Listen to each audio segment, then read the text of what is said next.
जय तो भारतम बंधु। बेसिक्स में हमने तय किया था कि पूरा उत्तर भारत का प्राचीन इतिहास हम समाप्त कर देंगे, लेकिन कुषाण वंश तक आते आते वीडियो का लेंथ हो गया 1.5 घंटे का, और हमने निर्णय लिया कि अब इसको और लंबा नहीं करेंगे। जो बचा हुआ है गुप्त वंश और वर्धन वंश, उसको भी अगली क्लास में डिस्कस करेंगे। तो आज डे 7 में हम पहले आधे घंटे तक गुप्त वंश और वर्धन वंश को देखेंगे और उसके बाद दक्षिण भारत का इतिहास जानेंगे। दक्षिण भारत का पूरा इतिहास उसके अगले 1 घंटे में, मतलब 1.5 घंटे का आज भी क्लास रहेगा। लगभग प्रयास रहेगा कि इतने में हो जाए। तो सबसे पहले गुप्त वंश से शुरुआत करते हैं। गुप्त वंश जो है इसके संस्थापक हैं श्रीगुप्त और घटोत्कच। श्रीगुप्त और घटोत्कच। अब ये घटोत्कच भीम के बेटे घटोत्कच नहीं है, ही दूसरे घटोत्कच। गुप्त वंश के संस्थापक हैं घटोत्कच। लेकिन जो वास्तविक संस्थापक माने जाते हैं इस वंश के, इन्होंने नींव रखी थी, लेकिन उसकी पूरी तरह से स्थापना, पूरी तरह से उसका जो दबदबा, एक तरह से राजवंश की जो स्थापना थी, वो करने वाले थे चंद्रगुप्त प्रथम। चंद्रगुप्त प्रथम नाम के आगे प्रथम लगा है, और ये इस वंश के प्रथम योग्य शासक भी हैं। प्रथम योग्य शासक हैं ये, गुप्त वंश के प्रथम योग्य शासक। और वास्तविक संस्थापक जिन्हें माना जाता है वो है चंद्रगुप्त प्रथम। चंद्रगुप्त प्रथम के बाद चंद्रगुप्त प्रथम 319 ईस्वी में आते हैं। 319 ईस्वी में आते हैं और 335 ईस्वी तक इनका कार्यकाल रहता है। 335 ईस्वी तक इनका कार्यकाल रहता है। ठीक। इसके बाद जो आते हैं वो हैं समुद्रगुप्त, जो सर्वाधिक योग्य शासक गुप्त वंश के। कई उपाधियां हैं इनकी। समुद्रगुप्त को धरणीबंध कहा जाता है। ये सर्वाधिक योग्य शासक है, सर्वाधिक योग्य शासक इस वंश के, और इन्हें धरणीबंध कहा गया है। धरणीबंध क्यों? धरणी माने धरती और बंध माने बांधने वाला, जो धरती को बांध दे। माने धरती को बांधने का मतलब कि धरती को जीतने वाले। पूरे अखिल भारत को इन्होंने जीता था। दक्षिण भारत में भी अपनी पताका लहराई थी। दक्षिण भारत में जो आप पढ़ेंगे संगम काल, ये तो अभी 319 ईस्वी की बात है, 335 ईस्वी की बात है। 335 ईस्वी में आते हैं समुद्रगुप्त, और 375 ईस्वी तक इनका शासनकाल रहता है।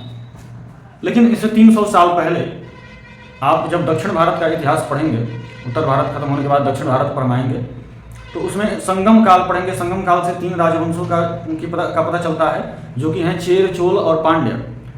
इन तीनों को खत्म करने वाले थे समुद्रगुप्त। तीनों पर अपना शासन करने वाले, अपना शासन स्थापित करने वाले समुद्रगुप्त।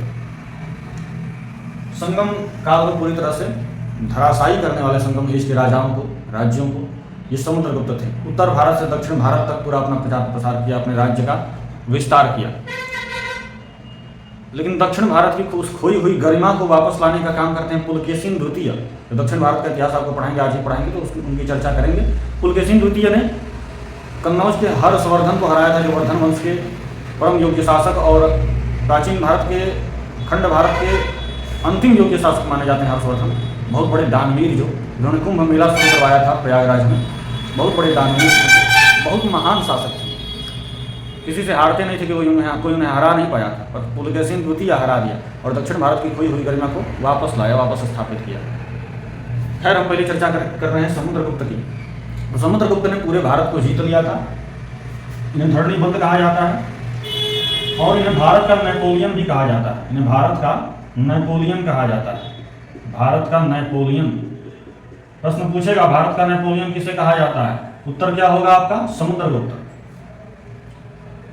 कहा जाता है कि उनका घोड़ा जो था वो 3 समुद्र का पानी पिया था। घोड़ा 3 समुद्र का पानी पी चुका था। 3 समुद्र का पानी पीने का मतलब क्या हुआ भाई?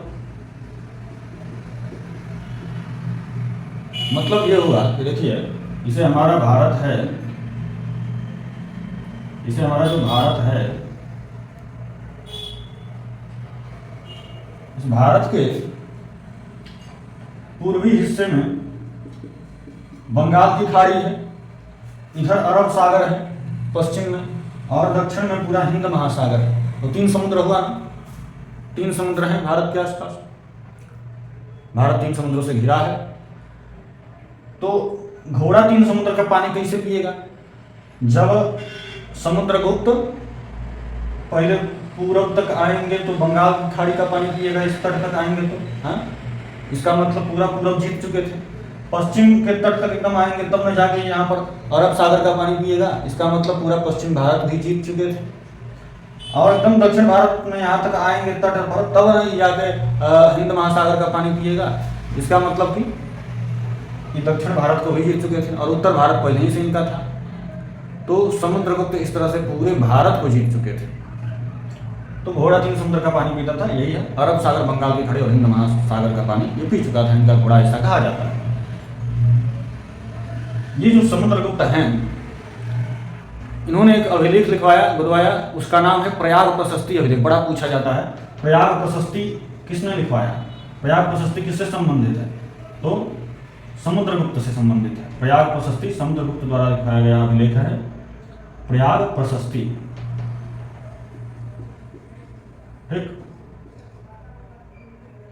ठीक, प्रयाग प्रशस्ति इन्होंने लिखवाया था समुद्रगुप्त ने। अच्छा, ये इनका ननिहाल जो था वो हाजीपुर था।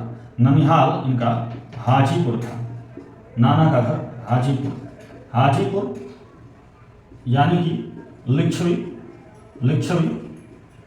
गणराज्य माने कि वज्जी वैशाली। तो लिच्छवी इनका ननिहाल था, इसलिए इन्हें लिच्छवी दौहित्र कहा जाता है। लिच्छवी का नाती क्या कहा जाता है? लिच्छवी दौहित्र माने लिच्छवी का नाती, लिच्छवी दौहित्र। ठीक, और इनके समय में एक सिक्का चला था, उस सिक्के पर योद्धा का चिन्ह था। एक योद्धा था उस सिक्के पर योद्धा था। और वो जो योद्धा था, उस योद्धा के एक हाथ में भाला है और एक हाथ में वीणा है। एक हाथ में भाला, एक हाथ में वीणा।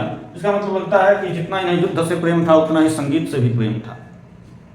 ये खाली हारमोनिया बजाना नहीं जानते थे, लातों हाथ चलाना भी जानते थे। तो भाला और वीणा सैनिक की वेशभूषा में ये था, पूरी तरह से सिक्के पर ऐसा निशान था, ऐसा चिन्ह था। ठीक, तो समुद्रगुप्त के विषय में ये सारी बातें रही। इनके 2 पुत्र थे। एक पुत्र का नाम था रामगुप्त और दूसरे पुत्र का नाम था चंद्रगुप्त द्वितीय। एक पुत्र का नाम रामगुप्त और दूसरे पुत्र का नाम चंद्रगुप्त द्वितीय।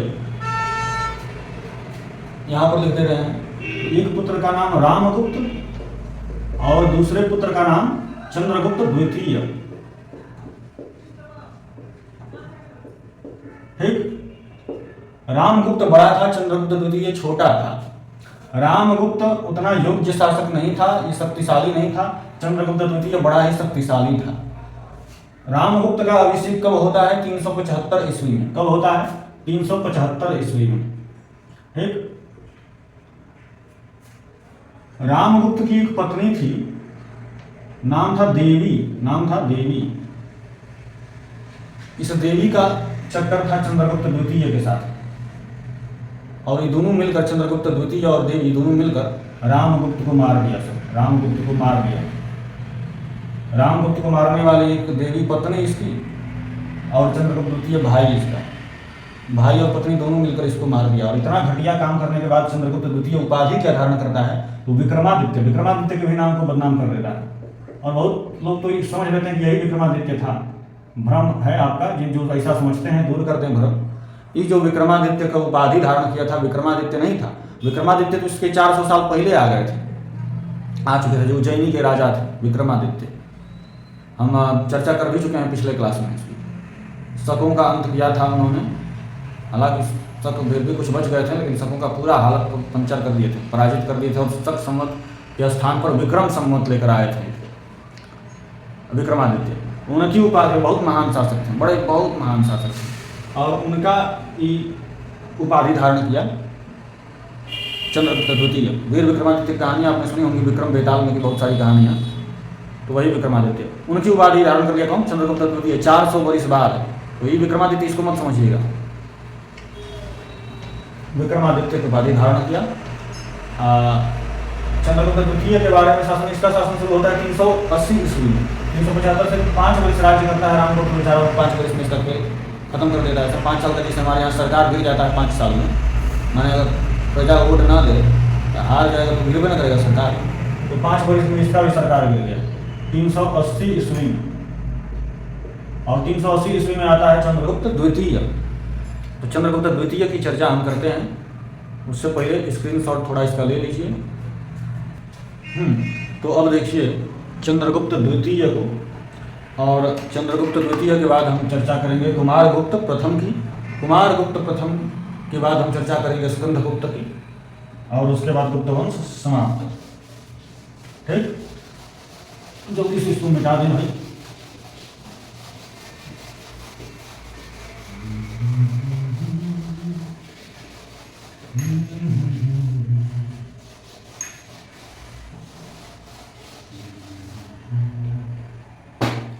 देखिए चंद्रगुप्त द्वितीय,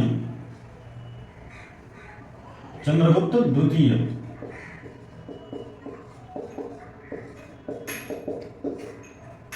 चंद्रगुप्त द्वितीय का देवी के साथ किस प्रकार संबंध था, यह आपने देखा। और देवी और चंद्रगुप्त, इन्हीं दोनों के प्रेम कथा पर एक काव्य लिखा कालिदास जी ने। नाम था देवी चंद्रगुप्तम। क्या नाम था? देवी चंद्रगुप्तम। देवी चंद्रगुप्तम। ठीक, देवी वो चंद्रगुप्त ये, तो दोनों की प्रेम कथा लिखी है, देवी चंद्रगुप्तम काव्य में है वो। और उसी देवी चंद्रगुप्तम से पूरी बात का पता चलता है, सच्चाई का। ठीक, तो अच्छा, कालिदास जी ने एक और काव्य लिखा था ऐसे ही प्रेम कथा पर, मतलब ऐसा प्रेम कथा नहीं था, ठीक था। जो पंडित पुष्यमित्र शुंग थे, पहले हम बताए थे, शुंग वंश में आपको पढ़ाए थे, उनका एक पुत्र था, नाम था अग्निमित्र। तो अग्निमित्र की प्रेमिका थी मालविका, तो दोनों को जोड़कर नाम रख दिए काव्य का मालविका अग्निमित्रम। मालविका, अग्निमित्र था उसको भी जोड़ दिए, संधि हो गया, तो मालविका अग्निमित्रम। मालविका अग्निमित्रम। तो मालविका अग्निमित्रम भी कौन लिखा? कालिदास लिखे। इसमें मालविका और अग्निमित्र की प्रेम कथा की चर्चा है, इसमें देवी और चंद्रगुप्त की प्रेम कथा की चर्चा है। दोनों कौन लिखा? कालिदास। लेकिन दोनों में अंतर एक है, ये है कि जो देवी चंद्रगुप्तम लिखे थे कालिदास जी, वर्तमान समय में, अपने समय में लिखे थे, और जो मालविका अग्निमित्रम है, ये इनके समय से 300-400 वर्ष पहले घट चुका था। उस कथा को ये सुनते आए थे और उसको इन्होंने लिख दिया कालिदास जी ने। ठीक, कालिदास जी, इसका मतलब वर्तमान समय में लिखे थे, इसका मतलब चंद्रगुप्त द्वितीय के समय में कालिदास जी थे। हाँ थे, कालिदास जी चंद्रगुप्त द्वितीय के समय में थे। चंद्रगुप्त द्वितीय के दरबार में कहा जाता है कि 9 रत्न होते थे, और उन्हीं 9 रत्नों में, लिख लीजिएगा 9 रत्न, 9 रत्न रहते थे। और इन्हीं 9 रत्नों में एक थे धनवंतरी, एक थे ब्राह्मी, सब फेमस हैं लोग, ब्राह्मी, और एक कालिदास स्वयं। तो इन्हीं 9 रत्नों में 3 रत्न ये लोग थे, धनवंतरी, ब्राह्मी और कालिदास। तो कालिदास किसके दरबार में? चंद्रगुप्त द्वितीय का। अच्छा, कालिदास को भारत का शेक्सपियर कहा जाता है। शेक्सपियर। एक बात बताइए, कालिदास पहले आए कि शेक्सपियर पहले आए? कालिदास जी पहले आए, बहुत पहले आए, हजारों वर्ष पहले आए, और शेक्सपियर बहुत बाद में आया। तो उस हिसाब से तो शेक्सपियर को न कहना चाहिए कि Shakespeare is the Kalidas of England, Britain. तो उल्टा गंगा कहाँ बहा रहे हैं, बहुत गड़बड़ है। वैसे ही हम बोलते हैं नागार्जुन को कि आइंस्टीन ऑफ इंडिया। अरे आइंस्टीन को बोलना चाहिए नागार्जुन ऑफ इंग्लैंड, लेकिन समझते नहीं हैं लोग। तो कालिदास शेक्सपियर ऑफ इंडिया कहे जाते हैं। तो आगे बढ़ते हैं हम। कहा जाता है कि ISP के जो इंडो ग्रीक, शक, पहलव और कुषाण जो थे, हालांकि अधिकांश उन लोगों का तो अंत हो ही चुका था, लेकिन जो कुछ भी थोड़े मोड़े बच गए थे, बहुत कम बचे थे चारों ये विदेशी शासक, तो ये जो कुछ भी बच गए थे इन चारों को भगा दिया किसने? चंद्रगुप्त द्वितीय ने। ऐसा कहा जाता है, सुनने में आता है, पुख्ता प्रमाण नहीं मिलता है और सुनने में आता है कि ISP को भगा दिया था हमेशा के लिए, जो कुछ भी बच गया था उन सबको भी खदेड़ दिया। इसके बाद चांदी का सिक्का चला था चंद्रगुप्त द्वितीय के समय में, चांदी का सिक्का चला था। पूछा है चांदी का सिक्का किसके समय में चला? चंद्रगुप्त द्वितीय के समय में चला चांदी का सिक्का। और इसके समय में एक बौद्ध यात्री आया था, एक बौद्ध धर्म का एक चाइनीज यात्री आया था, चाइना का बौद्ध धर्म को मानने वाला, नाम था फाइयांग, फाइयांग नाम था उसका, फाइयांग नाम था उसका। फाइयांग जो था भारत आया था नालंदा विश्वविद्यालय में शिक्षा ग्रहण करने, नालंदा विश्वविद्यालय में शिक्षा ग्रहण करने। अभी नालंदा विश्वविद्यालय का उसमें निर्माण कार्य चल रहा था, पूरा तरह से बनकर तैयार नहीं हुआ था। चंद्रगुप्त द्वितीय के समय में चला काम शुरू हुआ और कुमारगुप्त प्रथम के समय में काम पूरा हुआ, संपन्न हुआ, लेकिन उसी समय ये आ गया था नालंदा विश्वविद्यालय में पढ़ने के लिए। इसने एक किताब लिखी थी, नाम था फोक युक्ति, फोक युक्ति, फोक युक्ति। फोक युक्ति कौन लिखा था? फाइयांग। दो चाइनीज यात्रियों से पूछता है प्रश्न, ये एगो फाइयांग और एगो ह्वेनसांग। फाइयांग आया था चंद्रगुप्त द्वितीय के समय में और ह्वेनसांग आया हर्षवर्धन के समय में। हर्षवर्धन को जब पढ़ेंगे तो ह्वेनसांग को पढ़ेंगे। ह्वेनसांग की वजह से हर्षवर्धन को ब्राह्मणों का विरोध झेलना पड़ा था, चर्चा करेंगे आगे। तो फोक युक्ति फाइयांग ने लिखा, नालंदा विश्वविद्यालय में आया था। नालंदा विश्वविद्यालय का काम किसके काल में संपन्न हुआ? कुमारगुप्त प्रथम के। तो कुमारगुप्त प्रथम को जरा देख लें हम। 380 में तो चंद्रगुप्त द्वितीय आए, 380 में, और 380 से ये कब तक रहा? 413 ईस्वी तक रहा। कब तक रहा? 413 ईस्वी तक रहा। अब 413 ईस्वी में आते हैं कौन? कुमारगुप्त प्रथम। कौन आते हैं? कुमारगुप्त प्रथम। तो कुमारगुप्त प्रथम को देखिए जरा, कुमारगुप्त प्रथम,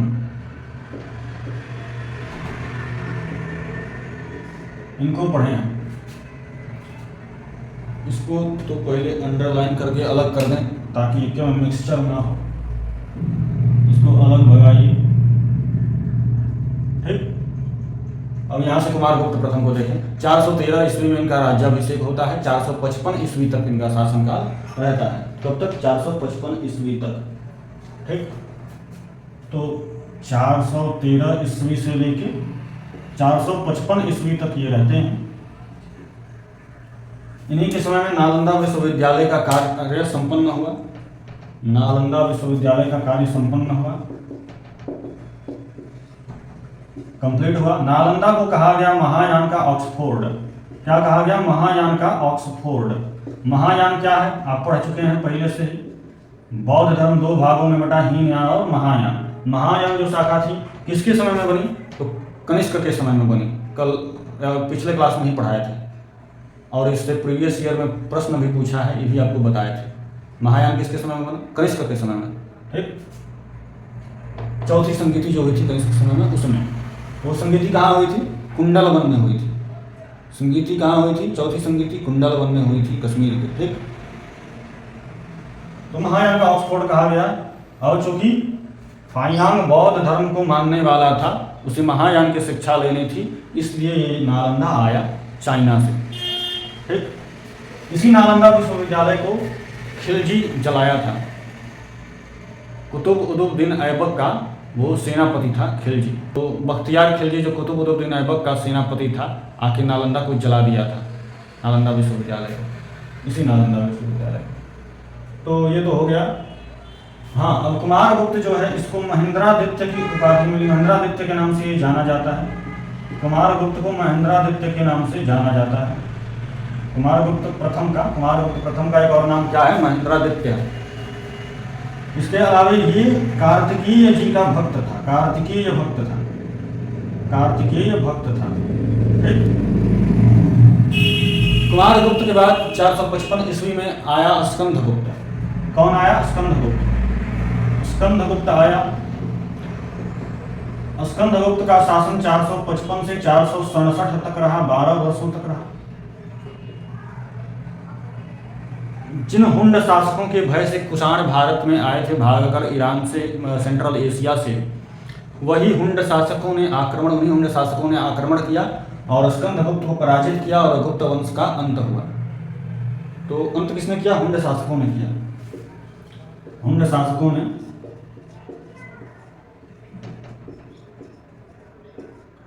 हुंड शासक आए और गुप्त वंश का अंत कर दिया। ठीक, तो इस तरह से गुप्त वंश की समाप्ति होती है। अच्छा, एक बात और कि गुप्त वंश में एक व्यवस्था चली, सामंती व्यवस्था। सामंती व्यवस्था की थोड़ी बहुत शुरुआत सातवाहन वंश में हो गई थी, लेकिन चरमोत्कर्ष पर यह सामंती व्यवस्था थी गुप्त वंश में। आपको पहले भी बता चुके हैं क्या थी सामंती व्यवस्था। काम करा लो, काम के बदले पैसा मत दो, उसके बदले जमीन दे दो। क्या दे दो? जमीन दे दो। तो ऐसे जमीन लेते लेते, काम करते करते, जिसके पास थोड़ा सा भी, इतना सा भी जमीन नहीं था, उसके पास धीरे धीरे होते होते गांव हो गया। वो एक गांव से 10 गांव बना लिया। धीरे धीरे करते करते ऐसे जमीन लेते लेते एक नया राजवंश ही आ गया।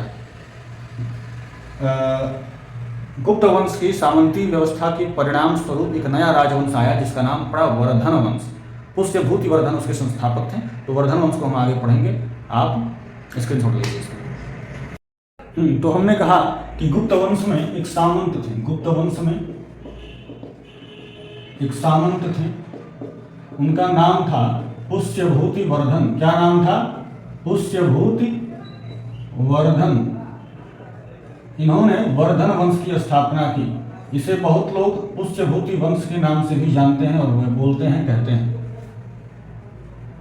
लाइट को बार-बार का हो जा रहा है। हाँ, तो वर्धन वंश, इसे पुष्यभूति वंश के नाम से ही बहुत लोग जानते हैं। वर्धन वंश को पढ़ेंगे हम।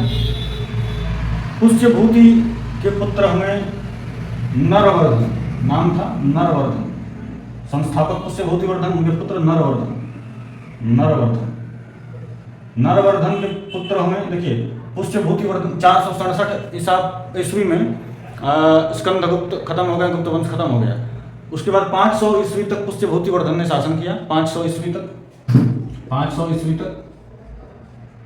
इसका नरवर्धन जो इनके पुत्र हुए, ये 500 से 525 ईस्वी तक शासन किए। 500 से 525 ईस्वी तक ये शासन किए नरवर्धन के पुत्र हमें राजवर्धन प्रथम। फिर लाइट में तो कर रहा है।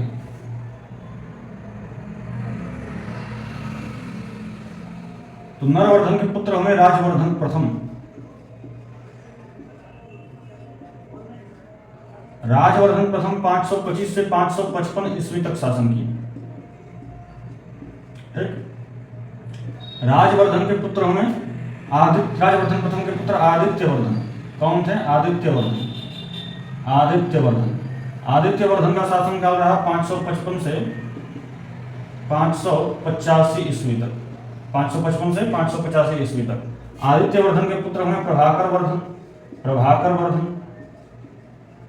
वर्धन का शासन काल रहा 585 से 605 तक। 585 से 605 ईस्वी तक इनका शासन रहा। प्रभाकर वर्धन के दो पुत्र और एक पुत्री। प्रभाकर वर्धन के 2 पुत्र और एक पुत्री। ऊपर थोड़ा हो जाओ। हाँ, तो प्रभाकर वर्धन के 2 पुत्र और एक पुत्री। 2 पुत्र कौन? एक थे राजवर्धन प्रथम नहीं, राजवर्धन बस। राजवर्धन प्रथम तो राजवर्धन के परदादा हैं। तो राजवर्धन हुए। दूसरे पुत्र इनके हर्षवर्धन थे, छोटे थे। हर्षवर्धन छोटे थे। ठीक, और इनकी पुत्री थी राजश्री। पुत्री का नाम राजश्री था। राजश्री का विवाह हुआ था मौखरी शासक। नाम क्या था? मौखरी शासक, हाँ, ग्रहवर्मा। मौखरी शासक ग्रहवर्मा से। इन्होंने कन्नौज पर शासन किया। तो राजश्री का विवाह किससे हुआ? मौखरी शासक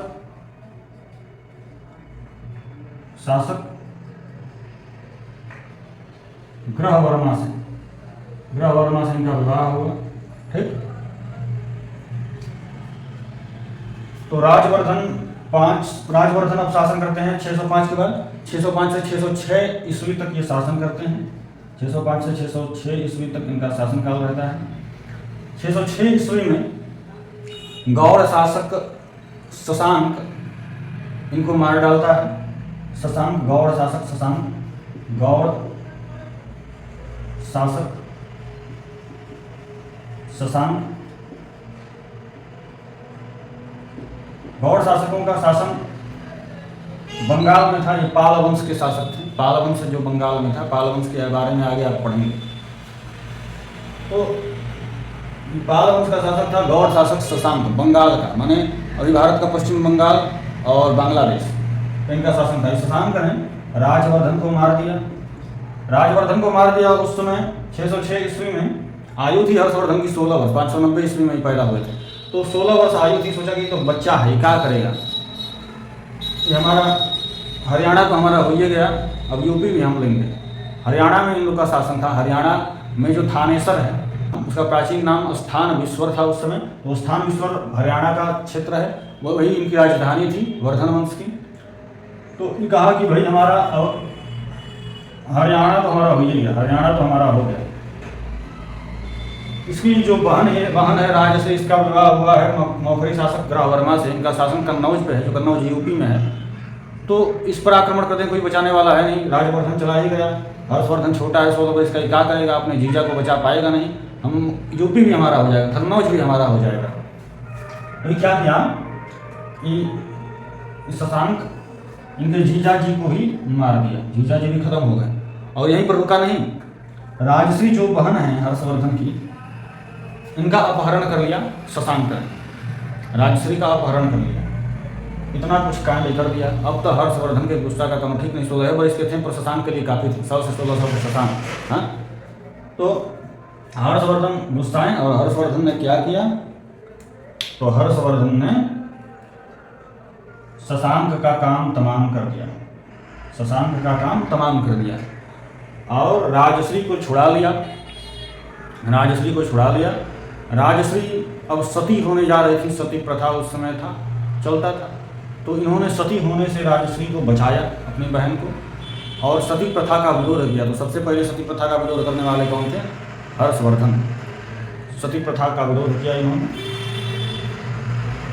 हर्षवर्धन ने। हर्षवर्धन का राज तिलक नहीं इन्होंने अपना कराया, अपने आप को राजा नहीं माना, राजा घोषित नहीं किया, फिर भी शासन को संभाला। अब चूंकि हरियाणा के साथ साथ कन्नौज में कोई नहीं था राजश्री के वहाँ शासन करने के लिए, वहाँ के शासन को कैसे संभाला जाए, तो ये हरियाणा से चले आए अपने बहन के वहाँ कन्नौज, और कन्नौज को अपनी राजधानी बना ली, वहीं से शासन कार्य संभाला कन्नौज से। और मात्र 6 वर्ष के अंदर ही ये पूरे उत्तर भारत को जीत लिए, बस पंजाब को छोड़कर। मात्र 6 वर्ष में 6 वर्ष में मैंने 22 वर्ष की उम्र में पूरा उत्तर भारत को जीत लिए, बस पंजाब को छोड़कर।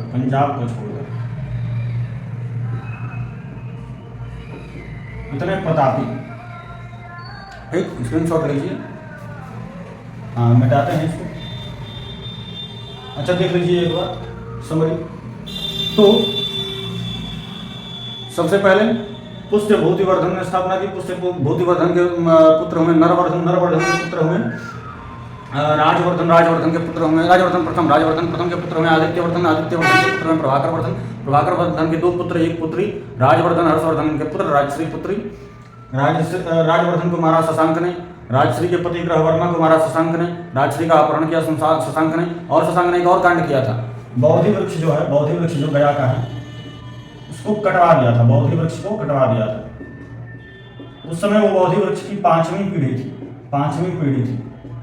आज के समय में जो बोधि वृक्ष है वो बोधि वृक्ष की 6वीं पीढ़ी है। आज के समय में 6वीं पीढ़ी बोधि वृक्ष की है। बोधि वृक्ष को कटवाया था। बदला लिया हर्षवर्धन ने, शशांक को मार दी, राजश्री को छुड़वाया और अपने आप को राजा घोषित नहीं किया। कन्नौज जाके राज्य के कार्यभार को संभाला। अंगरक्षक बन के रहे हमेशा अपने बहन के। 6 वर्ष में पूरे उत्तर भारत को जीत लिए, पंजाब को छोड़कर। तो इतनी सब बातें, इसको मिटाते हैं।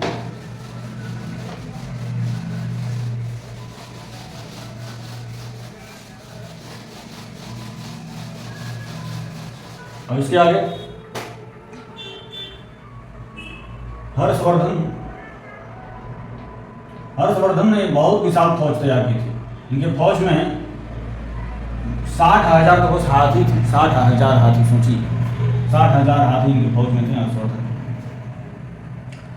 हर्षवर्धन संगीतकार भी थे, कवि भी थे, नाटककार भी थे, वीणा बजाते थे, ये काव्य भी लिखते थे। इनकी कुछ ग्रंथ हैं, एक है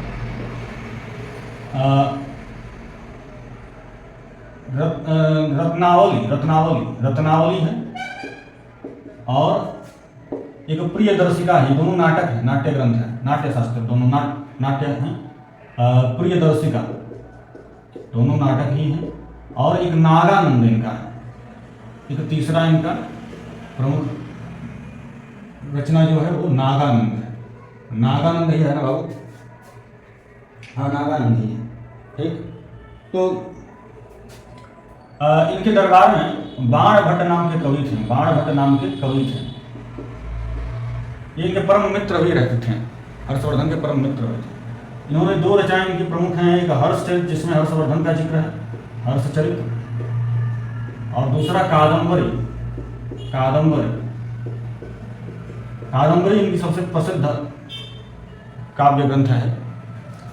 कादंबरी के विषय में एक कथा प्रचलित है। जब भी हमारे संस्कृत के अध्यापक हमारे महेश त्रिपाठी सर साहित्य की परिभाषा बताते थे, काव्य को समझाते थे, कहते थे कि रचनात्मक अनुभूति इत्यादि सह काव्य, जो रचनात्मक अनुभूति कराए वह काव्य है। रचनात्मक अनुभूति होती क्या है? तो कादंबरी का उदाहरण देते थे। एक बाण भट्ट कादंबरी की रचना कर रहे थे। अभी रचना पूरी हुई नहीं थी। एक दिन नदी में स्नान करने गए तो देखा नदी के पानी में अपनी परछाई, अब देखा कि इनके श्वेत जो है, केश जो है वो श्वेत हो गए हैं, कुछ केश इनके श्वेत हो गए हैं। ये चिंतित रहने लगे।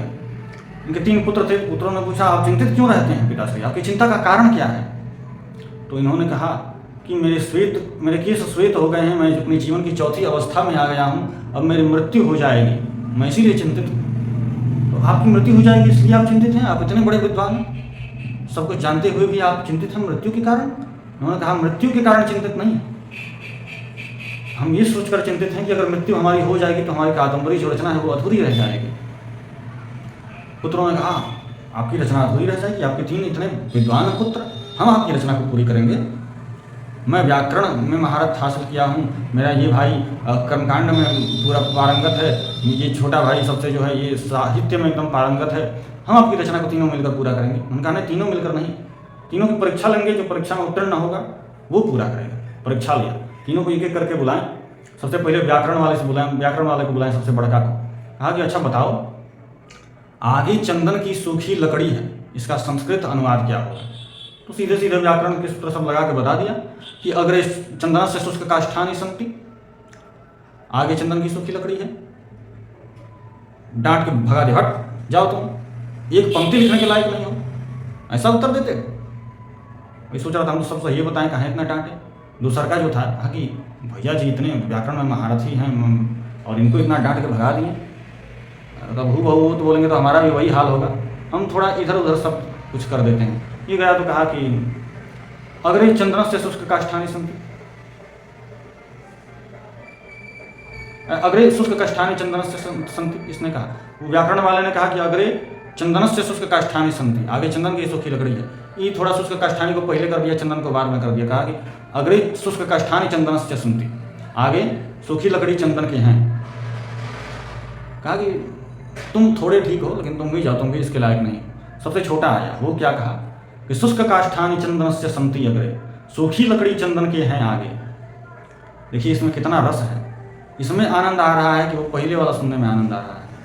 सूखी लकड़ी चंदन के हैं आगे, इसमें रचनात्मक अनुभूति है। प्रसन्न हो गए, कहा कि यही मेरी रचना को पूरी करेगा। तो ये कादंबरी के विषय में ऐसी कथा हमें सुनाते थे हमारे महेश त्रिपाठी सर, हमें याद आ गया तो हमने आपको सुनाया है। बाण भट्ट हर्षवर्धन के समय में वेनसांग आया था, चीनी यात्री था, बौद्ध धर्म को मानने वाला था। वेनसांग वेनसांग जो था ये भी नालंदा विश्वविद्यालय में पढ़ने आया था। फाइयांग भी उधर आया था चंद्रगुप्त द्वितीय के समय में, और ये भी आया नालंदा विश्वविद्यालय में पढ़ने के लिए, नालंदा विश्वविद्यालय में पढ़ने के लिए। नालंदा विश्वविद्यालय से ये पढ़ा और वहीं पर पढ़ाने लगा। इससे हर्षवर्धन बड़े प्रसन्न रहते थे, बहुत मानते थे, एकदम मित्रवत व्यवहार करते थे। और इसको उपाधि क्या दे दी वेनसांग को? यात्रियों का राजकुमार, यात्रियों का राजकुमार। तो यात्रियों का राजकुमार किसे कहा जाता है? वेनसांग को कहा जाता है। वेनसांग ने एक पुस्तक लिखी, नाम था सी युग की। देखिए, फाइयांग ने फूक युग की लिखा, इसने सी युग की लिखा। यात्रियों का राजकुमार कहा और इसे नीति का पंडित कह के संबोधित करते थे, नीति का पंडित कह के संबोधित करते थे, नीति का पंडित कह के संबोधित करते थे। अच्छा, हर्षवर्धन बड़े दानवीर थे। प्रत्येक वर्ष जो कुंभ मेला आज प्रयागराज में चलता है, इसकी शुरुआत उन्होंने ही की थी। और 5वें वर्ष कुंभ मेले में ये महामोक्ष परिषद रखवाते थे। हिंदू सभा, धर्म सभा थी, इसमें धार्मिक बातें होती थी, प्रवचन होता था। और उस महामोक्ष परिषद में ये अपना सर्वस्व न्यौछावर करने को तैयार होते थे। इनसे उस समय दान में जो भी मांग लो प्रत्येक 5 वर्ष पे, वो देने में हिचकिचाते नहीं थे, दे देते थे आराम से। जितना इनके बस का होता था वो दे देते थे। बहुत बड़े दानवीर थे, एकदम दानवीर। तो एक गलती हो गई उस समय जब महामोक्ष परिषद हुई है। तो उस महामोक्ष परिषद में क्या हुआ कि हमेशा महामोक्ष परिषद में ब्राह्मण जो थे वो अध्यक्ष हुआ करते थे। महामोक्ष परिषद में अध्यक्ष ब्राह्मण रहते थे, अध्यक्ष रहते थे। लेकिन ये इतने प्रभावित थे वेनसांग से कि उन्होंने वेनसांग को अध्यक्ष बना दिया। इसको बना दिया, वेनसांग को बना दिया।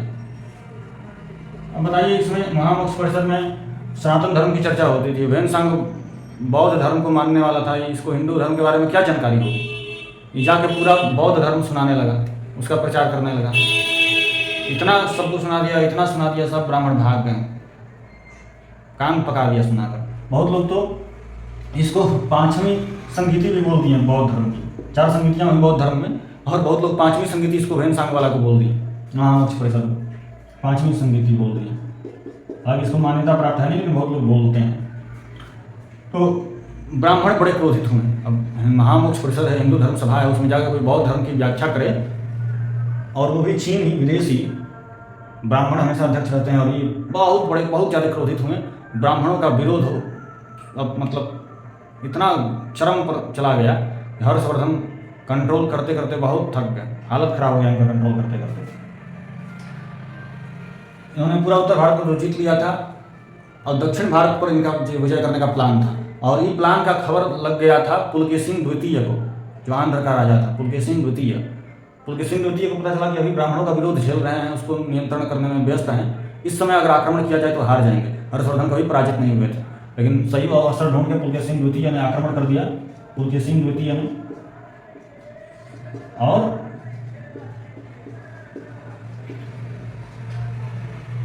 ये पराजित हो गए। हर्षवर्धन पराजित हो गए। ठीक, हर्षवर्धन पराजित हो गए। लेकिन मृत्यु इनकी नहीं हुई, ये स्वतः मृत्यु अपनी मरे।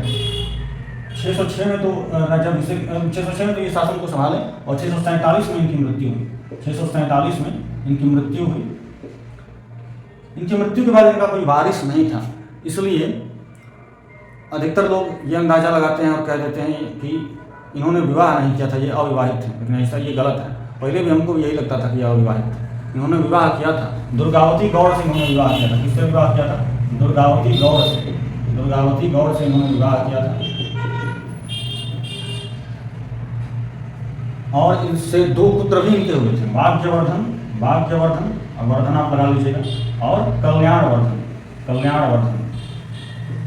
लेकिन बाल्यकाल में ही इन दोनों को, बचपन में ही, अरुणाश्व नाम के एक मंत्री ने इनकी हत्या कर दी। किसने हत्या की? अरुणाश्व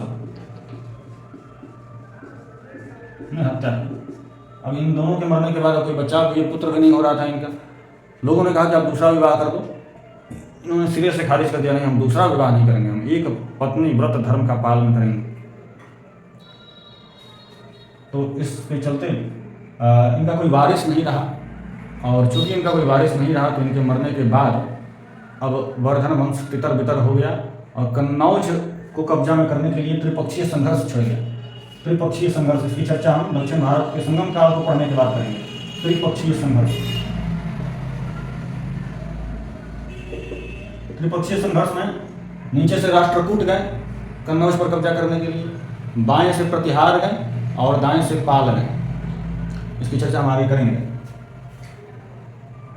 इनके मृत्यु के बाद राजनीतिक शून्य फैल गया। कहा जाता है कि 700 लगभग, कंफर्म नहीं है, मतलब 700 के लगभग में, 700 ईस्वी के लगभग में एक यशोवर्मन नाम का शासक कन्नौज पर शासन किया। प्रश्न भी पूछा है एनडीए में, कन्नौज पर शासन करने वाले का क्या नाम है। 4 ऑप्शन दिया है, उसमें हर्षवर्धन का नाम नहीं दिया है, यशोवर्मन का नाम दिया है, तो यशोवर्मन पे टिक मार। तो यशोवर्मन जो था 700 ईस्वी में यशोवर्मन कन्नौज पर शासन किया। ये किस वंश का था इसके विषय में कोई ठोस जानकारी नहीं है, अलग अलग लोग हवा में बात करते हैं अलग अलग। यशोवर्मन कन्नौज पर शासन किया 700 ईस्वी में, लेकिन बस कन्नौज पर ही शासन किया, कोई छोटे से इलाके पर ही बस शासन किया। हर्षवर्धन की तरह नहीं, पूरा उत्तर भारत, क्योंकि अगर ये किया रहता है ऐसा तो 712 ईस्वी में मोहम्मद बिन कासिम आक्रमण नहीं करता और सिंध को जीत नहीं पाता और इस्लाम भारत में आता भी नहीं अगर हर्षवर्धन का कोई वारिस होता। हर्षवर्धन का कोई वारिस था नहीं, राजनीतिक शून्य, पहले त्रिपक्षीय संघर्ष हुआ, फिर यशोवर्मन तो कन्नौज तक सीमित था, तो मौका सही जान के 712 ईस्वी में मोहम्मद बिन कासिम आ गया और आक्रमण कर दिया। ये पहला मुस्लिम इन्वेडर था भारत में, मोहम्मद बिन कासिम, 712 ईस्वी में। ठीक, तो ये बातें रहीं हर्षवर्धन से संबंधित। अब इसके आगे हम दक्षिण भारत के इतिहास की चर्चा करेंगे। लंबा समय हो गया, हम सोचे थे कि आधा घंटा में कर देंगे, लेकिन 45 मिनट के करीब 40 मिनट हो गए। चलिए कोई बात नहीं, स्क्रीनशॉट ले लीजिए इसमें। तो अब हम शुरू करेंगे दक्षिण भारत का इतिहास। दक्षिण भारत का इतिहास, इसको मिटाते हैं और दक्षिण भारत का इतिहास देखेंगे। 40 मिनट में इसे खत्म करेंगे, टारगेट यही रहेगा कि 40 मिनट में खत्म करें। पहले सोचे थे 1 घंटा, लेकिन नहीं, 40 मिनट में हो जाएगा।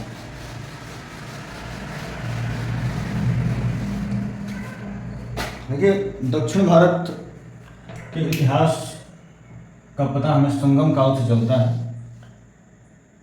दक्षिण भारत का इतिहास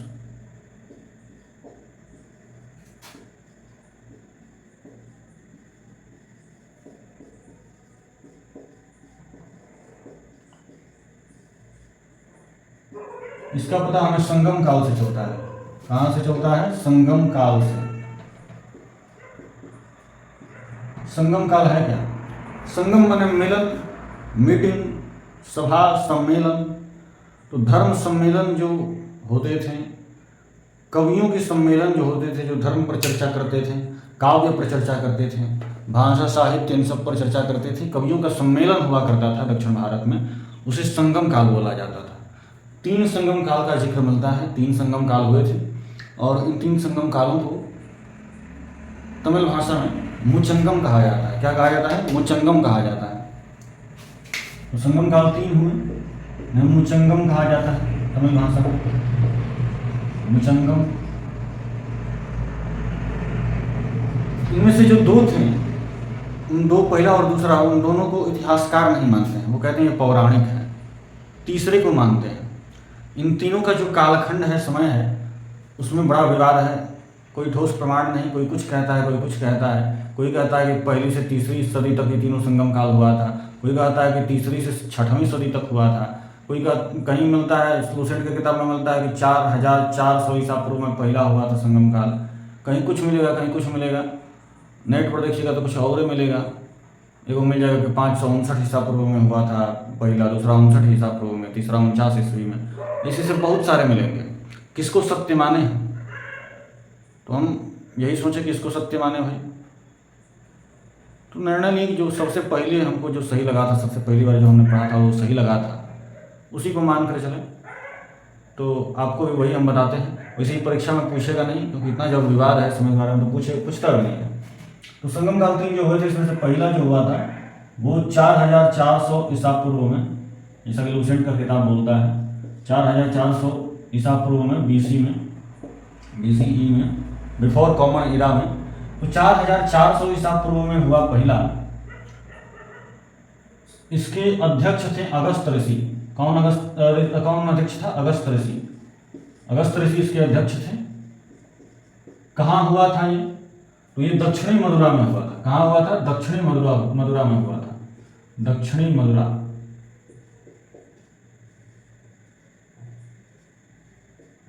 दक्षिणी मदुरा में ये हुआ था, माने कन्याकुमारी के पास का क्षेत्र। आज ये डूब गया है समुद्र में, अब ये डूब गया है।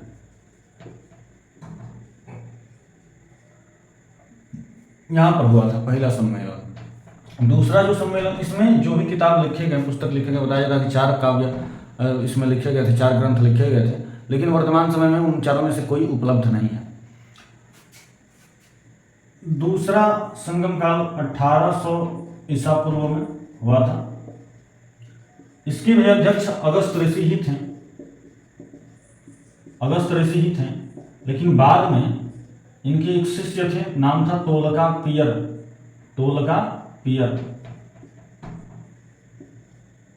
बाद में ये अगस्त ऋषि के साथ जुड़ गए इस सम्मेलन में, तोलकापियर। और इन्होंने एक ग्रंथ लिखा, नाम था तोलकापियम।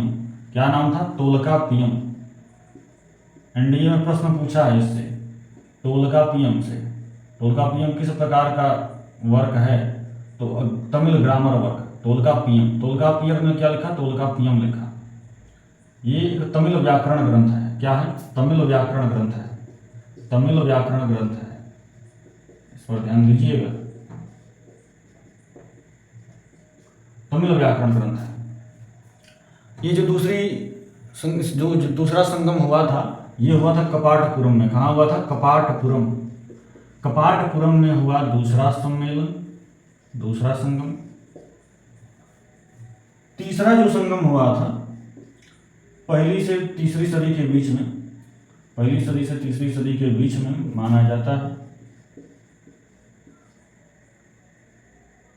यह दूसरे संगम में एकमात्र यही तोलकापियम ही उपलब्ध है। तोलकापियम ही ग्रंथ एकमात्र उपलब्ध है, और कोई ग्रंथ उपलब्ध नहीं है। तो पहली से तीसरी सदी में तीसरा सम्मेलन हुआ था। तीसरा संगम हुआ था। इसके अध्यक्ष थे नक्कीयर। कौन अध्यक्ष थे? नक्कीयर। इतिहासकार इसी को मान्यता देते हैं, नक्कीयर। ये कहाँ हुआ था? उत्तरी मदुरा में हुआ था। उत्तरी मदुरा में, जो आज का मदुरई है। आज का मदुरई यही है। यहीं पर मीनाक्षी मंदिर है। कौन मंदिर? मीनाक्षी मंदिर। मीनाक्षी माता का जो मंदिर है वो यही मदुरई में है, प्रसिद्ध है। चलिए, इतना हो गया। तो इस संगम काल से दक्षिण भारत के प्राचीन इतिहास का पता चलता है। तीनों संगम, तीनों सम्मेलन, तीनों संगीतियों को, तीनों सभाओं को किसकी रक्षा प्राप्त थी? किस वंश ने इन तीनों सभाओं का आयोजन करवाया था? तो वो था पांड्य वंश। तो पांड्य वंश के संरक्षण में ये तीनों सभाएं हुई। ठीक, इन तीनों से 3 वंशों का पता चलता है, चेर, चोल और पांड्य। चेर, चोल और पांड्य, इन तीनों को देखेंगे, चेर, चोल और पांड्य को। इसे नोट करिए, हम मिटा रहे हैं।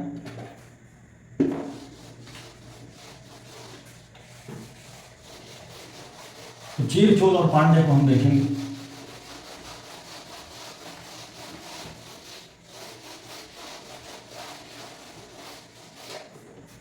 चेर, चोल और पांड्य,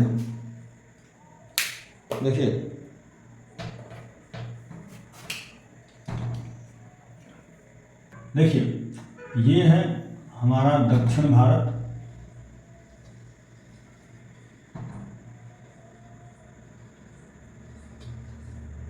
ठीक, यहाँ है चीर, यहां है चोल,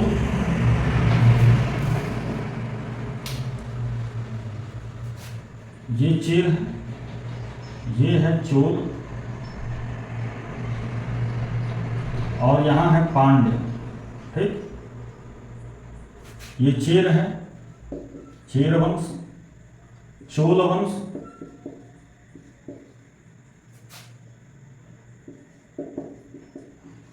और पांड्य। ठीक, चेर वंश, चेर राज्य की राजधानी जो है वो है कारू। चेर की राजधानी क्या है? कारू। चेर राज्य की राजधानी कारू है। इसके संस्थापक कौन है? चेर राज्य के संस्थापक का नाम उदयान जिराल, उदयान जिराल लिखिएगा, उदयान जिराल, उदयान जिराल। ठीक, जो राजकीय चिन्ह है वो है धनुष, और एक समय हाथी भी हुआ करता था, तो धनुष हाथी दोनों लिख लीजिएगा, धनुष और हाथी। चोल वंश के संस्थापक हैं करिकाल, बड़े प्रसिद्ध हैं करिकाल, बहुत प्रतापी राजा थे करिकाल। चोल राज्य की स्थापना इन्होंने की, श्रीलंका को इन्होंने जीता था। किसे जीता था? श्रीलंका को। ठीक, इसकी जो राजधानी थी चोल वंश की वो उरईउर। क्या राजधानी थी? उरईउर। ये पहली राजधानी थी। एक और राजधानी थी, दूसरी राजधानी जो करिकाल ने ही बनाई थी, वो राजधानी थी पुहार। पुहार, ये क्यों दूसरी राजधानी बनाई इन्होंने? क्योंकि दूसरी राजधानी जो है एकदम समुद्र तट के किनारे है, एक पोर्ट है, एक यहाँ पर बंदरगाह था, बनवाया गया था इनके द्वारा, जहाँ से समुद्री व्यापार किया जाता था। समुद्री व्यापार के लिए सुलभता है, इसलिए पुहार को इन्होंने एक राजधानी अपनी बना दी। ठीक, तो पुहार दूसरी राजधानी। राजकीय चिन्ह इनका था बाघ। क्या था? बाघ। पांड्य वंश के संस्थापक कांडूगाम, कांडूगाम, कांडूगाम। पांड्य वंश के संस्थापक कांडूगाम। राजधानी थी मदुरई, मदुरई, वही मदुरई। इसका राजकीय चिन्ह जो था वो मछली। क्या था? मछली।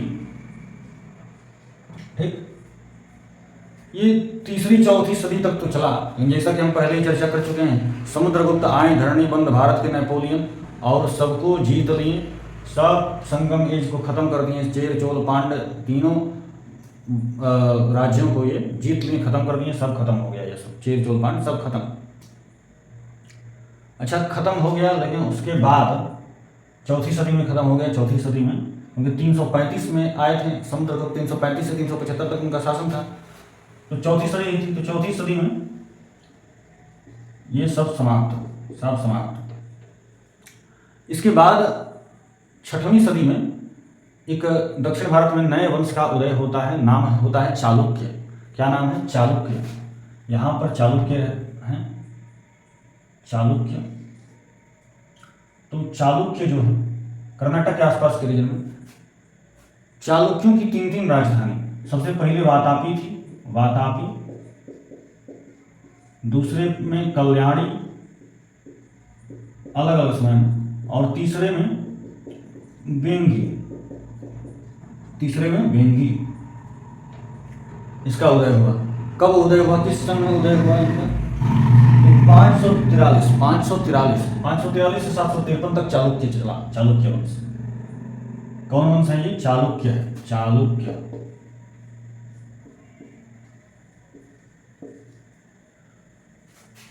(543 से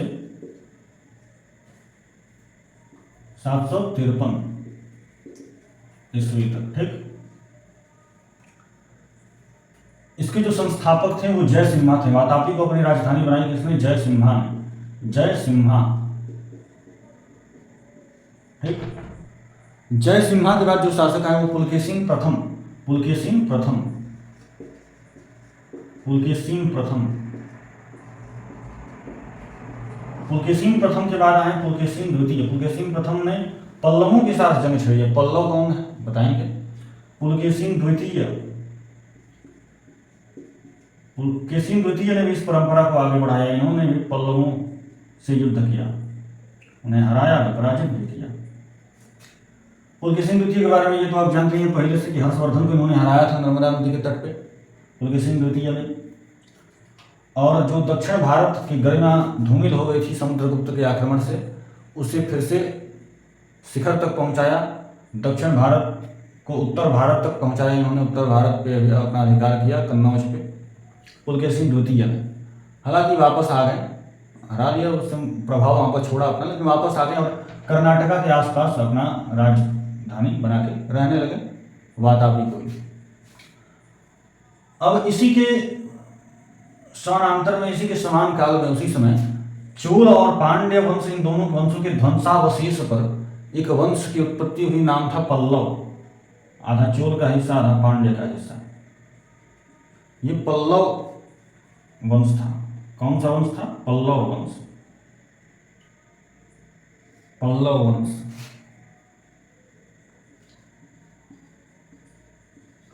पल्लव वंश के संस्थापक थे सिंह विष्णु। सिंह विष्णु। इनके बाद आए महेंद्र वर्मन। कौन आए? महेंद्र वर्मन। महेंद्र वर्मन। महेंद्र वर्मन को पुलकेशिन द्वितीय ने पराजित कर दिया और रणभूमि में इनका वध भी कर दिया। अब महेंद्र वर्मन के पुत्र थे नरसिंह वर्मन। कौन थे? नरसिंह वर्मन। क्या नाम था? नरसिंह वर्मन।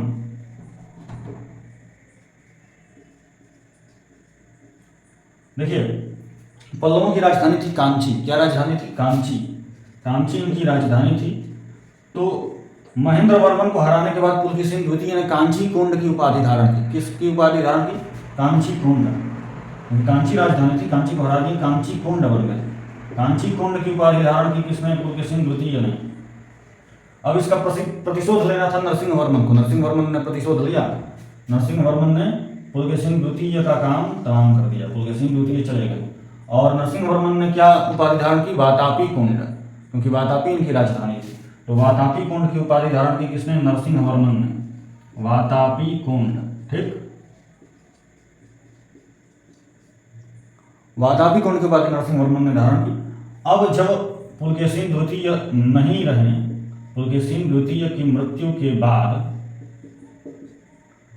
सब रास्ता खलिहा मिला, तो राष्ट्रकूटों ने इस पर अपना शासन कर लिया। दंती दुर्ग ने आक्रमण करके इस पर अपना अधिकार किया। दंती दुर्ग और राष्ट्रकूट वंश की स्थापना की। किसकी स्थापना की? राष्ट्रकूट। ठीक, लेकिन 250 वर्ष बाद, 250 वर्ष की प्रतीक्षा के बाद तल्लाइप द्वितीय इधर लिखते हैं, तल्लाइप द्वितीय ने राष्ट्रकूटों को पराजित किया और अपना खोया हुआ राज्य वापस ले लिया। लेकिन राजधानी उन्होंने अब की बार बनाई कल्याणी। किसको राजधानी बनाई? कल्याणी को राजधानी बनाया। इसके बाद तीसरी राजधानी बेंगी थी। ये बेंगी तेलंगाना के आसपास ये शासन करते थे। अपना बेंगी राजधानी, ये तीसरी राजधानी थी। ठीक, 543 से 753 तक इस तरह चालुक्य चला।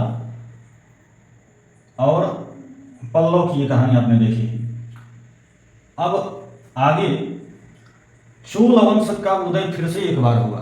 चोल वंश का फिर से एक बार उदय हुआ 907 ईस्वी में विजयालय ने फिर से अपनी राजधानी बनाई तंजौर को। इस बार चोल वंश का उदय फिर से हुआ और अब की बार, और इसको इंपेरियल चोल आज बोला जाता है। तो विजयालय ने 907 ईस्वी में तंजौर को राजधानी बनाई। दूसरी राजधानी ये थी, पहली उरैयूर, उसी में पहले बार उरैयूर और पुहार भी था, लेकिन पहली बार ये दोनों राजधानी था। दूसरी बार राजधानी बना तंजौर। ठीक, तो विजयालय के बाद जो राजा आए वो राजा राज चोल, बड़े प्रतापी राजा। राजा राज चोल ने श्रीलंका पर आक्रमण किया। नौसेना के बलबूते इन्होंने श्रीलंका पर आक्रमण किया। नौसेना को बहुत तैयार करके रखे थे। श्रीलंका पर आक्रमण किया। श्रीलंका में अनुराधापुर पर आक्रमण किया। अनुराधापुर पर आक्रमण किया।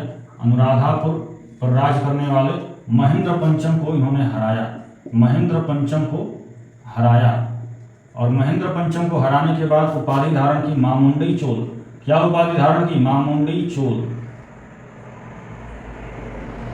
ठीक, नौसेना के बलबूते इन्होंने ये सब काम किया। नौसेना बहुत उस समय ठीक ठाक थी, एकदम कड़ा।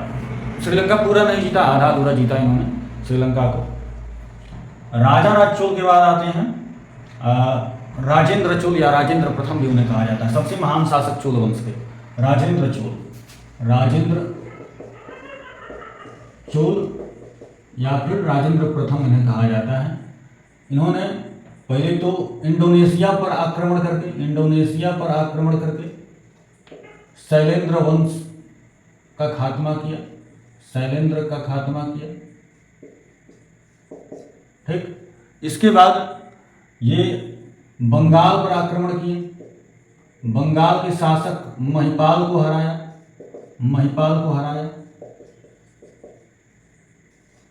और वहां से बंगाल में गंगा जी हैं, गंगा जी का जल लेकर आया और अपने राज्य में, ये चोल साम्राज्य में चोलपुरम नाम के स्थान पर एक कुंड खुदवाया बड़ा सा, और उसी में गंगा जी के जल को ढार दिया और उसको फिर से पूरा पानी से भरवा दिया और उसका नाम पड़ा गंगई कुंड। और चूंकि वो चोलपुरम में था इसलिए उसका पूरा नाम पड़ गया गंगई कुंड चोलपुरम। क्या नाम पड़ गया? गंगई कुंड चोलपुरम।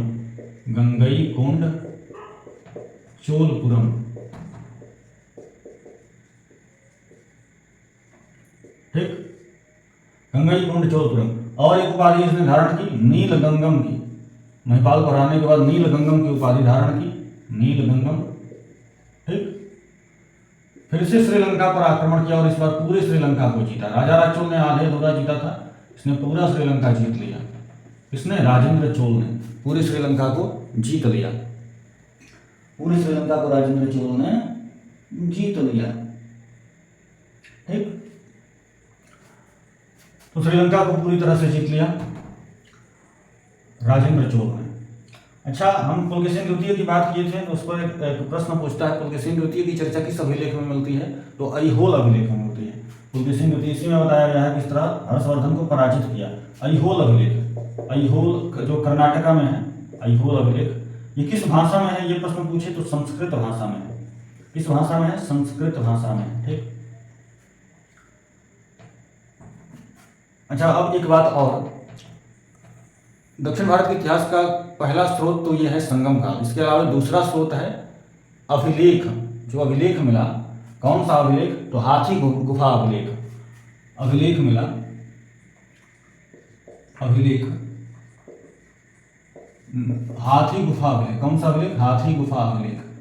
हाथी गुफा अभिलेख। किसने इसको लिखवाया था? तो हाथी गुफा अभिलेख को खारवेल राजा ने लिखवाया था। खारवेल कहाँ के राजा थे? कलिंग के राजा थे। कलिंग के राजा थे खारवेल। इन्होंने हाथी गुफा अभिलेख को लिखवाया था। यहाँ से भी दक्षिण भारत का पता चलता है। ऊपर नहीं लिख रहा है, इसको थोड़ा ऊपर करिए सर। हाँ, और थोड़ा ऊपर। ठीक, तो हाथी गुफा अभिलेख की बात ये होगी। दूसरा स्रोत, किस लिपि में इसको लिखा गया था? किस लिपि में इसको लिखा गया था अगर पूछेगा तो आपका जवाब क्या होगा? हाथी गुफा अभिलेख जो था इसे कालू गुललाई, हाथी गुफा अभिलेख को किस लिपि में लिखा गया था? तो कालू गुललाई लिपि में। कालू गुललाई लिपि, कालू गुललाई लिपि। ठीक, अच्छा, जो उस समय के तीसरा स्रोत है पुरातात्विक स्रोत। तो हमेशा हर चीज में पुरातात्विक स्रोत होते हैं। पुरानी वस्तुएं जो उत्खनन से प्राप्त होती हैं, उसमें पता चला पुरातात्विक स्रोत में कि इस समय लीड का सिक्का चलता था। लीड का सिक्का चलता था। किस चीज का सिक्का चलता था? लीड, जिसका सिंबल पीबी है। केमिस्ट्री में आपने पढ़ा होगा। लीड का सिक्का चलता था इस समय।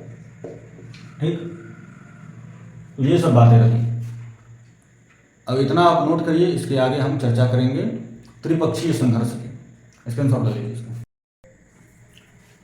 हो गया, इसको मिटावें। अच्छा देखिए, एक बात आपको बताना भूल गए, हम बता दे रहे हैं।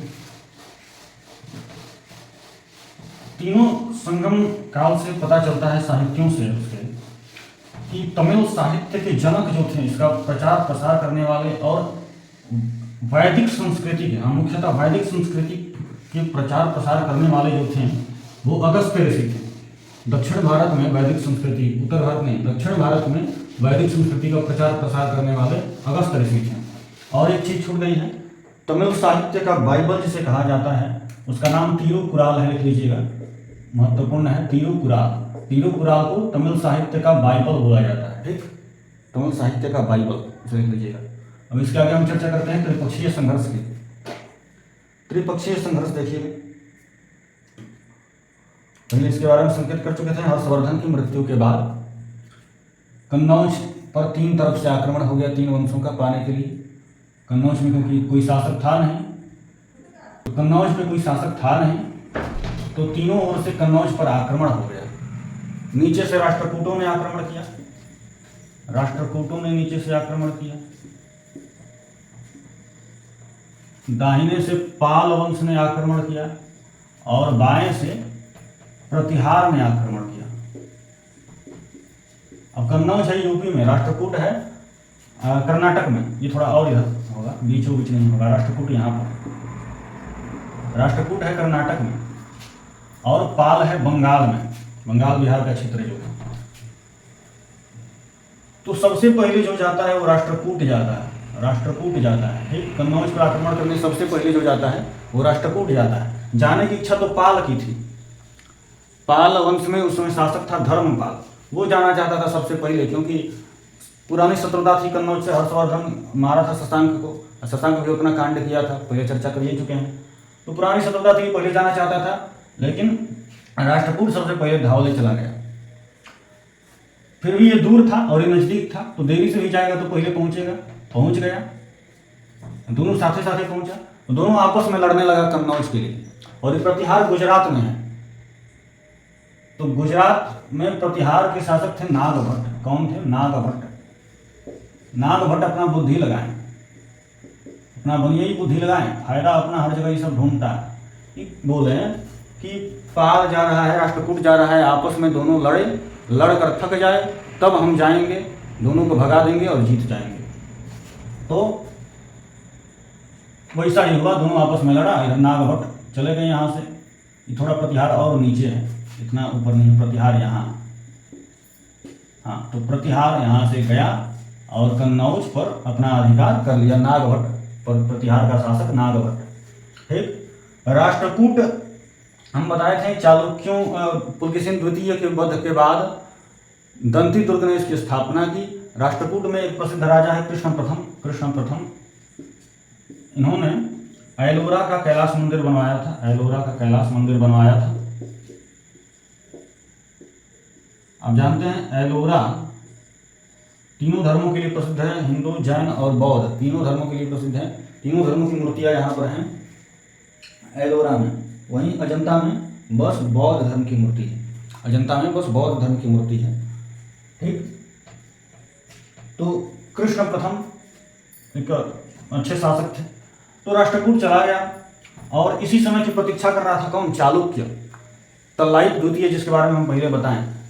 ये बोला कि जिस तरह हम लोग को धोखा मिला, अब खलिया देकर पुलकेशिन द्वितीय मर गया, उधर युद्ध में इधर आकर हथियार लिया, तो उसी तरह हम भी सही समय की प्रतीक्षा कर रहे हैं। तो राष्ट्रकूट जैसे ही ऊपर गया, चालुक्यों ने इस पर कब्जा कर लिया। वापस आ रहा है, कन्नौज लेने गया था और अपना भी खो दिया, पूरा कर्नाटक खो दिया। कल्याणी उन्होंने राजधानी बना ली अपने। ऐसा ही कुछ हुआ पाल वंश के साथ भी। पाल से धर्मपाल गया था कन्नौज पर आक्रमण कर, लेकिन वापस आया तो देख रहा है कि सामंत सेन, सेन वंश का सामंत सेन आक्रमण कर दिया है, तो चारों ओर से घेर लिया है, अब क्या करेंगे? पाल वंश, इसके हाथ से बंगाल भी चला गया, गौड़ राज्य भी चला गया। तो दोनों गया कन्नौज को लेने, दोनों नहीं ले पाया और अपना भी खो दिया सब। हालांकि आगे फिर से पाल वंश तो धर्मपाल के बाद आगे मिल गया, धर्मपाल के बाद आगे शासक थे महिपाल, लेकिन महिपाल को मिला तो तुरंत फिर राजेंद्र प्रथम, राजेंद्र चोल, जिनके बारे में भी बताए थे, वो ले लिए वापस। तो ये सब कथा है। फायदा हुआ नागभट्ट का। ठीक, तो ये त्रिपक्षीय संघर्ष के विषय में है। कर्नाटक से कौन गया? राष्ट्रकूट। गुजरात से कौन गया? प्रतिहार। बंगाल से कौन गया? पाल। तो अब इसमें चर्चा हुई है पाल वंश और सेन वंश की। पाल वंश पर सेन वंश ने आक्रमण कर दिया, सही समय तलाश कर राष्ट्रकूट चालू किया, तो पहले हम चर्चा कर ही चुके हैं। तो पाल वंश सेन वंश को जरा देख लें। पाल वंश सेन वंश को हम देख लें एक बार। पाल वंश और सेन वंश को देख लेते हैं। तो पाल वंश के संस्थापक कौन है? पाल वंश के संस्थापक जो हैं गोपाल सेन है। पाल वंश के संस्थापक गोपाल सेन। गोपाल सेन चल कर नहीं रहा मार्कर। गोपाल सेन,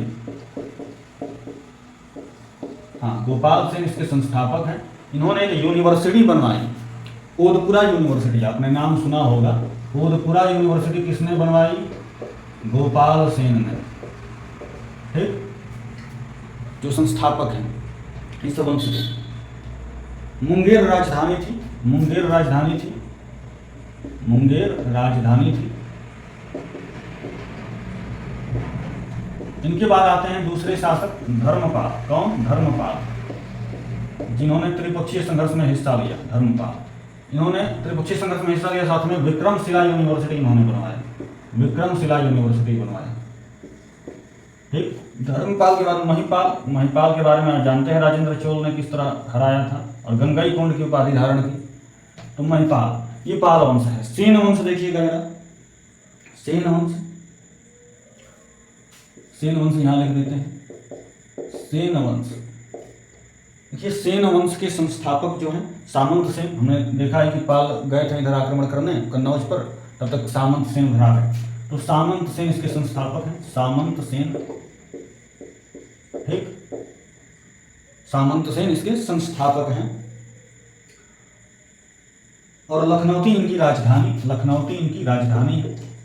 लखनौती राजधानी है। इसके बाद आए लक्ष्मण सेन, लक्ष्मण सेन, और लक्ष्मण सेन के बाद आए विजय सेन। कौन आए? विजय सेन। लक्ष्मण सेन और विजय सेन दोनों की चर्चा जयदेव के गीत गोविंद में है। जयदेव जी की रचना जो गीत गोविंद है उसमें इन दोनों की चर्चा है। तो गीत गोविंद पूछ लेगा किसकी रचना? तो जयदेव जी। अच्छा, एक गलती हमसे हो गई थी। हम जब पढ़ा रहे थे गुप्त वंश,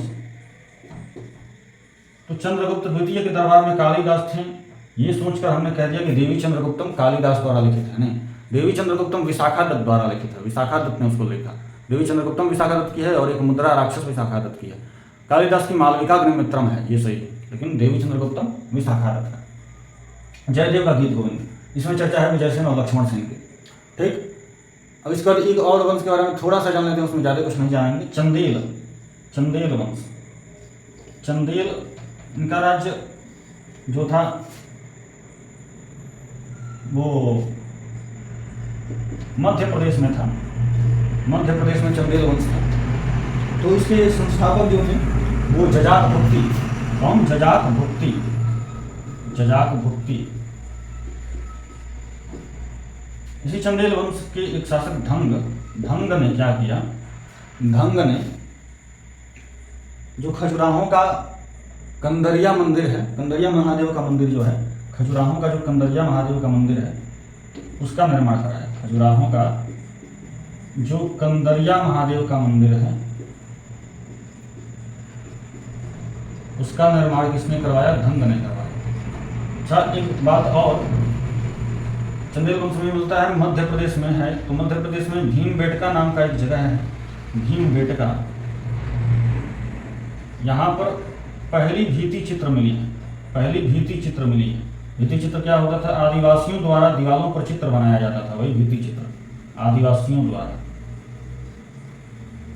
दीवारों पर चित्र बनाया जाता था।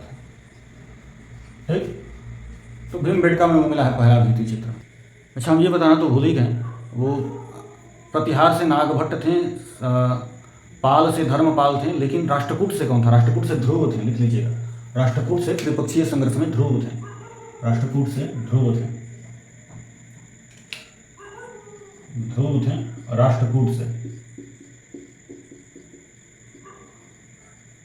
त्रिपक्षीय संघर्ष में, ठीक, ये लिख लीजिएगा, ठीक।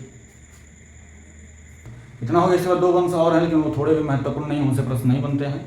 अब इसके बाद हमारे मध्यकालीन इतिहास की शुरुआत होगी मोहम्मद बिन कासिम के आक्रमण से। यहीं पर आपका पूरा एंशिएंट हिस्ट्री खत्म होता है, पहला वॉल्यूम खत्म होता है 7 दिन में। अब बाकी के 7 दिन में मेडिवल हिस्ट्री और अगले 7 दिन में मॉडर्न हिस्ट्री। एक एक दिन 2-2 लेक्चर लेकर इसको ख़त्म कर देंगे, चिंता मत करिए आप। 2-2 3-3 भी लेना पड़े तो करेंगे, जो पहले का छूटा है उस सबको कवर करेंगे हम। ये हो गया। विक्रमशील लिखिएगा, विक्रमशिला लिख लीजिए इसको, ठीक। हाँ, तो डे 8 में मिलेंगे। तब तक के लिए जय तो भारतम, जय तो भारतस्य संस्कृते, जय श्री राम।